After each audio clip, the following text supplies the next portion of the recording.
بسم الله الرحمن الرحيم والشمس وضحاها والقمر إذا تلاها والنهار إذا جلاها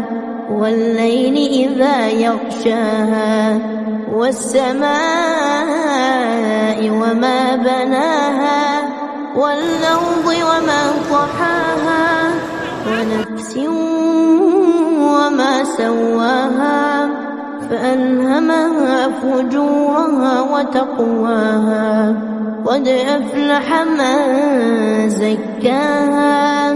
وقد خاب من دساها كذبت ثمود بطغواها إذ انبعث أشقاها فقال له